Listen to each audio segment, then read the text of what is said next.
up YouTube? Welcome back to another video by me, the one and only Gaming Division.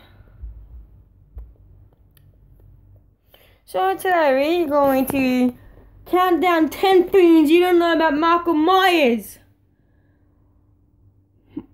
Dun, dun, dun, dun, dun, dun, dun, dun, dun, dun.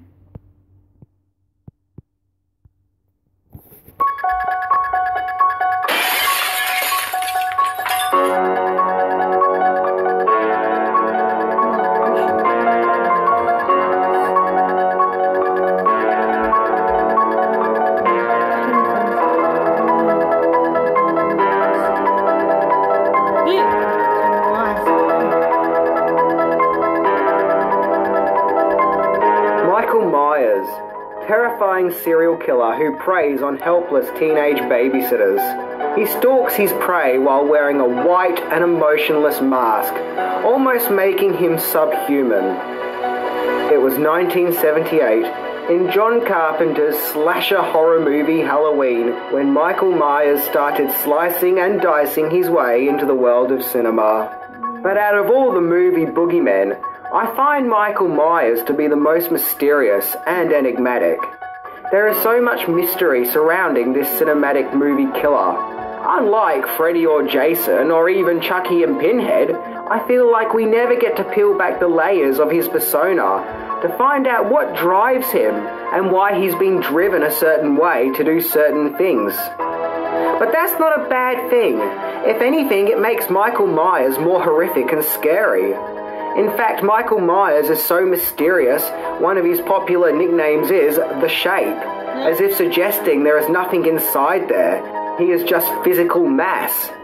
The only ones who seem to be able to stand up against Myers is Dr. Loomis, who was played by the legendary Donald Pleasence. I spent 8 years trying to reach him, and then another 7 trying to keep him locked up because I realized that what was living behind that boy's eyes was purely and simply evil.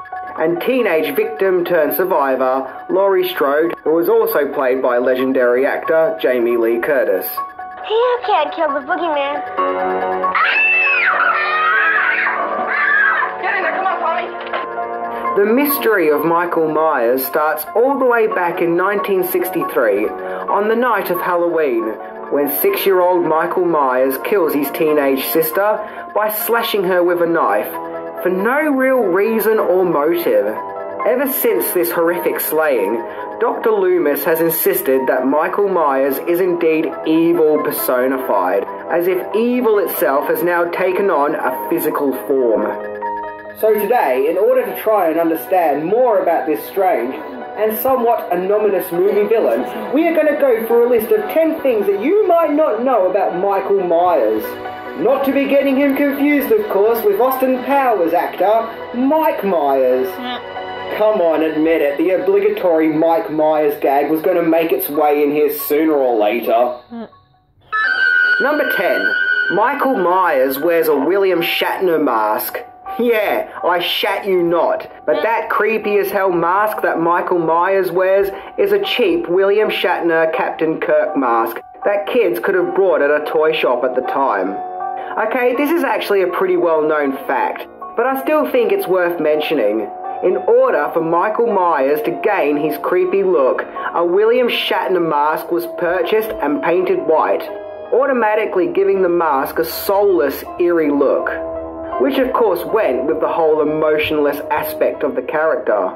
I don't know what's creepier, the final white mask product, or the fact that kids were actually playing with William Shatner masks back in 1978. Personally, I think they could have just gone with the whole bedsheet and nerdy glasses look, and that still would have been creepy. Cute, Bob, real cute. Number 9. 6 actors played the part of Michael Myers in the original Halloween movie.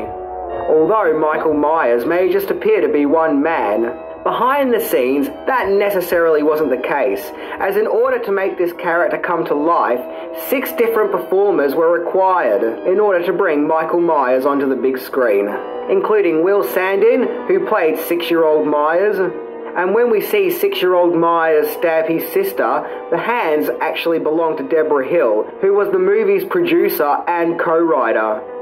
Nick Castle played most of Myers when he was walking around. Tommy Lee Wallace played Myers in the wardrobe scene, and Wallace would go on to direct Stephen King's It miniseries. So yeah, the director of It was Mike Myers. Good grief! Jim Winburn also played the role in stunt-heavy moments, and stuntman Tony Moran played Myers unmasked, giving him a somewhat unique look. Number 8. Michael Myers can in fact talk. Many have been led to believe that Myers is actually mute and cannot talk, on the account that he never seems to speak and displays himself as a silent killer. After all, he never even utters one word in his entire killing spree career. However, in the 1979 novelization of the movie, it is revealed that he can talk, as Loomis explains that Myers chooses not to talk, and that there is an instinctive force within him, and that he's waiting. Loomis also explains that he would love to hear what Myers has to say for himself. So there you go, Myers can talk. He's just the silent type. I mean, why let chit-chat get in the way while you're killing people? I mean, what is he going to say while he's slaying them? Do you like golf? Number 7. Halloween might take place on Elm Street. This is one that's no doubt going to get horror movie fans excited, but there is a slight possibility that the events of Halloween do indeed take place on Elm Street, on the account that additional shots of Laurie's house, which were added for the TV version of Halloween, were filmed at 1428 Genesee Avenue in Hollywood, which is the same house that was used as Nancy's home in A Nightmare on Elm Street. I guess for whatever reason, slasher movie directors are really drawn to this house. I like to think that the two movies take place in the same universe, and they are indeed the same house. Number 6. He has a cameo in Halloween 3. Sort of. Halloween 3, Season of the Witch, is a notorious entry in the Halloween series.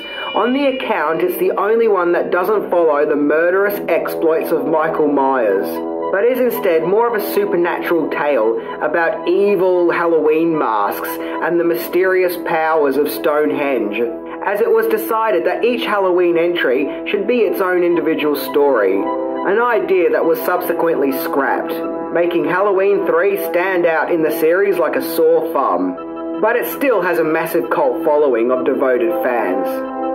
However, Michael Myers still managed to sneak his way into the movie, where we see channels getting flicked on an old 80s TV set, where lo and behold, an advert for the original Halloween pops up. The Immortal Classic, followed by the big giveaway at 9. So technically, Michael Myers has appeared in all the Halloween movies. Number 5, he might be possessed by the spirit of a murderous Celtic teenager. Going back to the novelization of the movie, despite the fact that Loomis believes that Michael Myers is the physical embodiment of evil, the book tries to offer other explanations into Myers' knife-loving ways. As the book explains that Michael Myers was driven insane by hearing voices. But even more bizarre, the novel begins in Northern Ireland with a disfigured teenager called Enda, who killed 2 lovers, only to have a curse put on him by the king's shaman, where it's explained that Enda's evil soul will be trapped in eternity, forever committing brutal acts. So could it be that Michael Myers is possessed by the evil spirit of Enda? Kind of puts a supernatural twist on it when you think about it. Number 4, he had his own Atari video game. Before the gaming crash of 1983, the Atari 2600 was big business, and it seemed that every popular movie got its own Atari game version, and Halloween was no exception. Yep, if kids got bored playing the crappy E.T. Atari game, they can now play a game based off an R-rated slasher movie. Nice. So the gameplay is pretty simple enough. You're a babysitter who is trying to save kids from a blue-suited Myers. But if Myers catches you, he doesn't just stab you. Nope. He goes full hardcore and cuts your entire head off. Jesus. Where's Ron Burgundy to say that escalated quickly when you need him? Yeah, Halloween on the 2600 took no chances, what with its decapitations and pixelated blood. But still, at least it beats the E.T. Atari game. True. Number 3, there have been several Mike Myers comic book attempts. So we know that Mike Myers has tormented his victims in both book and video game format, as well as the big screen. But you may be surprised to know that he even terrorized his victims on comic book page format.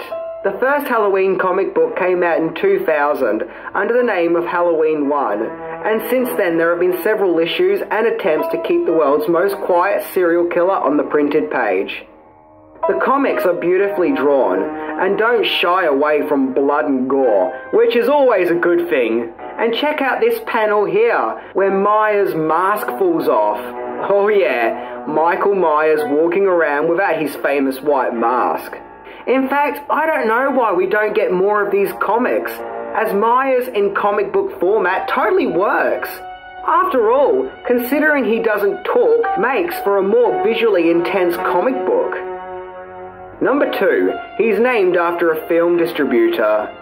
So yeah, this goes back to Carpenter's previous movie, Assault on Precinct 13. You see, the movie wasn't doing too well, and Carpenter had trouble trying to find a distributor for the movie, as not many companies were really interested in it. But a European film distributor called Michael Myers believed in the film and invested in it, giving Assault on Precinct 13 a moderate overseas success. So as a way of saying thank you, Carpenter named his serial killer creation after him. Which, when you think about it, is a rather odd gesture of gratitude. I mean, to hell with writing a thank you letter. Tuh, why do that when you can thank someone by turning them into a deranged serial killer? Still, all said and done, it can't be that bad having one of the most celebrated horror characters in pop culture named after you. And before we get to number 1, here are some bonus entries. Bonus entry number 1, Myers might just be schizophrenic. As mentioned, the novelization offers many clues and details into Mike Myers' rhyme and rhythm as to why he does what he does. And one of those reasons explored in the novel is the voices that Mike Myers hears inside his head, as there is even a part where he tells his grandmother that he keeps hearing voices and they tell him to hate people. Maybe Myers' condition is more psychological than supernatural after all. Bonus entry number 2. Most of Halloween is shown through Myers' perspective. John Carpenter apparently wanted Michael Myers to be completely unrelatable with the audience. But on that note, a great deal of the movie is shown in what I like to call Myers' vision, when we, the audience, are seeing things through Myers' perspective and peripheral vision, as opposed to any of the heroes in the movie. This automatically makes the viewer take on the perspective of being a serial killer, to see through a serial killer's eyes. And maybe that was the plan. You see, we can't relate to this character, and yet the audience is forced into this uncomfortable position of living out as the serial killer, which, in effect, is creepy and scary. Bonus entry number 3. Myers nearly did battle with Christopher Lee. Yet before Donald Pleasence landed the role of Dr. Loomis, the only one who knows all too well of the evil of Michael Myers, Christopher Lee was considered for the role, which would have been interesting. Not to mention the fact that Lee was very tall and would have loomed over Myers, no pun intended. Number 1, his middle name is Audrey. Oh yeah, you better believe it. Michael Myers, one of the most fearsome cinematic boogeymen, has the middle name of Audrey. I'm sorry, but I just can't be scared of someone whose middle name is Audrey. It's way too adorable. So yeah, guys, you better look out or Audrey will kill you. Okay, seriously, why Audrey? Why that name? It's like the most least threatening name you could possibly think of. I mean, why not Cliff or Wayne or Steve? Why Audrey? It honestly makes me wonder if Myers became a serial killer because everyone was picking on his cute and cuddly middle name. So the revelation occurred in a scene shot for the televised version of Halloween, where Loomis explains that Myers' full name is Michael Audrey Myers. I have no choice but to remand Michael Audrey Myers to the Smiths Grove, Warren. Okay, I love the movie Halloween, and I'm always fascinated with the character of Michael Myers, but I just don't know how I can handle the fact that his middle name is Audrey. I mean, come on, Audrey? Why? Next we'll be learning that Freddy Krueger's middle name is Sparkles. So that was my look into things that you might not know about Michael Myers. So what have we learned about him? Well, he's a complete mystery with possible psychological and supernatural motives who likes dressing up as William Shatner, and his middle name is Audrey. I mean, what more do you need to know? Anyway, I'm Minty, and to all the babysitters out there, take care when you walk home tonight, because you never know when he just might return. See ya!